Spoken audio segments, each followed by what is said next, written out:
ไปห้าโมอมาแล้วว้าสักยาเจ็บนี่เลยเจ็บบนสักยาอีกละสักยา3 เข็มเลยใส่โมงเดียวกัน3 เข็มสักใส่โลเคชั่นแล้วอ้อมบนโมงเดียวกันนะซุปเดี๋ยวนี้เจ็บแล้วรู้สึกเจ็บเลยเดี๋ยวนี้ยาอันน่ะมันใส่ยามึนน้อยเดียวถ้ามันใส่ยามึนไล่ฮะมันบ่เจ็บมันใส่ยามึนน้อยเดียวมันใส่ยามึนน้อยเดียว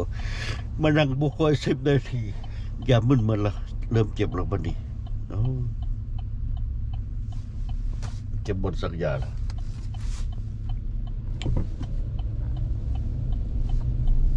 กำลังสิไปเบิ่งอันนั้นอยู่ฮานกีตาร์ไปเบิ่งอินเทอร์เฟซตัวใหม่ราคามันสมได้ไปคำแพร่เบิ่งอินเทอร์เฟซตัวใหม่คักไว้คือคักกว่าตัวเก่าได้นึงนะมันให้เราหัวใหม่อินเทอร์เฟซออริโอออเดียนมาอัดมาเฮ็ดเนาะสตูดิโอบ่ใช่สตูดิโอเนี่ยอินเทอร์เฟซบางทีใช้อินเทอร์เฟซ2 อันก็ได้บางทีสิใช้2 อินเทอร์เฟซใช้2 ระบบ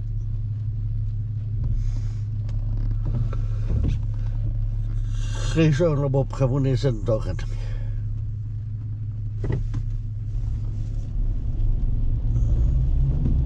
ไปเบิ่งอยู่ฮานกีตาร์ดิ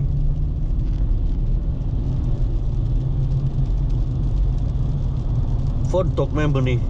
2 มื้อแล้วนะฝนตกแต่คืนนี้เบิดมื้อนี้ย้อยอยู่ลิ้นย้อยอยู่นี่เสียงฝนได้สัดเลย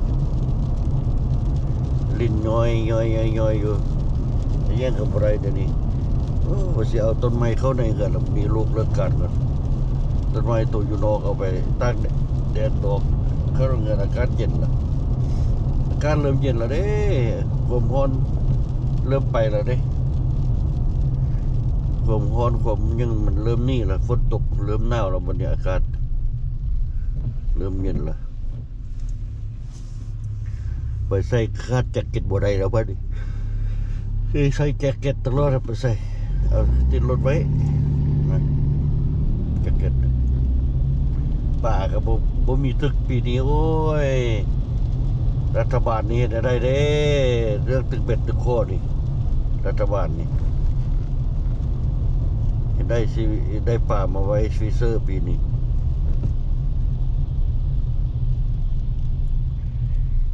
ยามเข้าออกป่ากันตัวเองพันบ่อยู่นะยามมันไล่นะเดี๋ยวนี้มันห้วยแล้วป่าห้วยแล้วบ่มีห้วยแล้วบ่มีฮอดอยู่ในห้วยแล้วเดี๋ยวนี้นะมันปิดห้วยหมดละจักมันเป็นอะไรป่าปีนี้มันคือมันปิดห้วยไว้แท้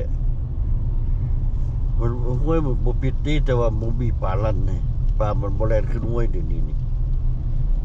ห้วยบ่ปิดห้วยบ่มีป่าแล่นขึ้นห้วยเดี๋ยวนี้อันตรายวันนี้บ่มีป่าแล่นขึ้นห้วยนี่แหละจักมันเห็นอะไรรัฐบาลนี่พวกฟิชแอนด์เกมนี่จักมันเห็นอะไรพวกมันปีนี้นี่ฮานกีตาร์นี่เข้าไปเบิ่งไหนฮะไปเบิ่งกีตาร์ไปเบิ่งอันอินเทอร์เฟซไปเบิ่งอินเทอร์เฟซ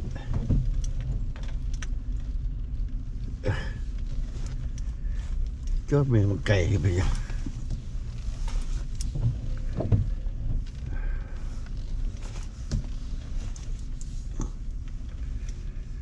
จอดไก่นะมันเฮ็ดที่ขนาดไม่อัน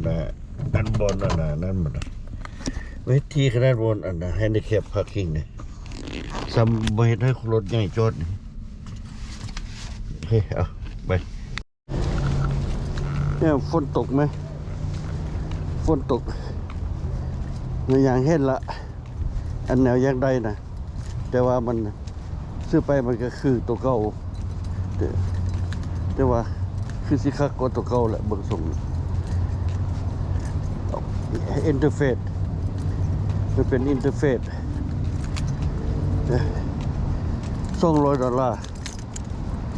อินเทอร์เฟซใส่ตัวเก่าไปก่อนยังใส่ได้อยู่ตัวเก่ายังใส่ดีอยู่เสียงก็ยังดีอยู่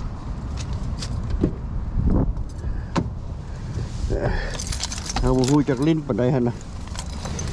เราหูจากลิ้นคือพวกเขาเห็นมาโอเคมันต้องลิ้นไปเลย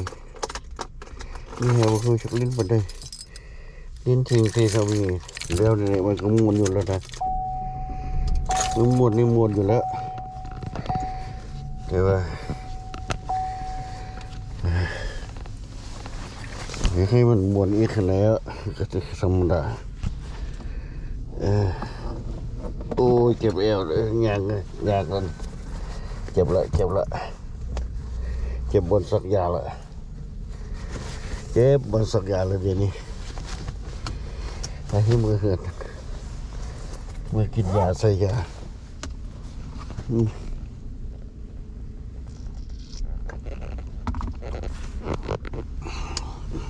ไป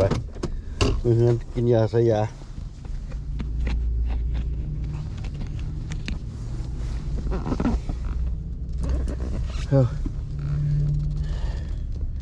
สมพอมันบ่เวิร์กคิดว่าอันกองบ่ดีที่แท้กองมันเบิดแบตเตอรี่จะไปเบิดได้ยังไงชาร์จอยู่ไหมเขาบ่ได้เปิดกองเลยชาร์จอยู่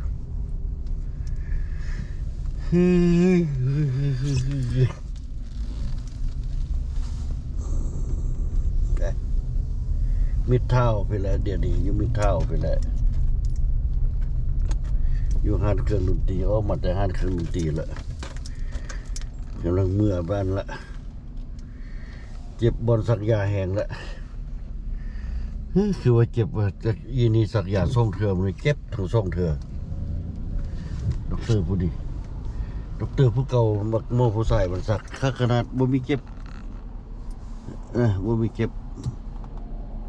ยีนี่สักส่งเถื่อเจ็บทั้งส่งเถื่อ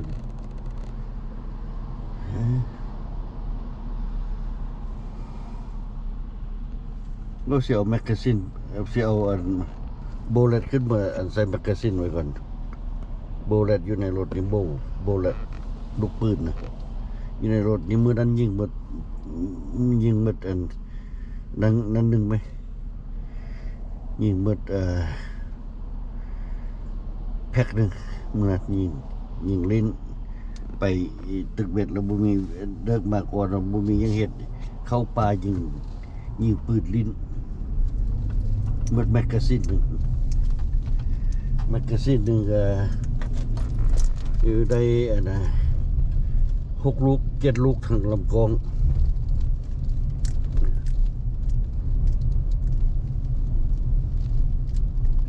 บ่หรือ13ทางลำกองนี่แหละแมกกาซีนหนึ่ง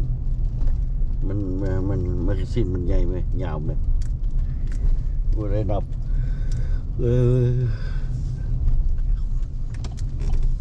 โอ้ยิงมันอยู่เลยปืนใหม่ได้เนาะบ่เคยเอามายิงกับเธอปืนใหม่จะซื้อมาบ่ได้ยิงกับเธอก็ไปยิงบ่ได้เลยแต่ว่าแม่นขนาดเขามาใส่เลเซอร์ได้เนาะใส่เลเซอร์ยิงโป๊ะตามเลเซอร์ทั้งเลยประเทศโอ้คักอะไรนี่แม่นนี่เลยมันวางซูมกลางมันแม่น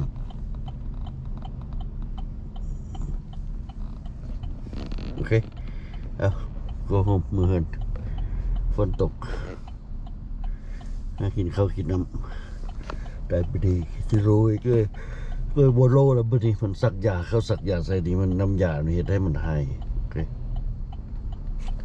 บายgo home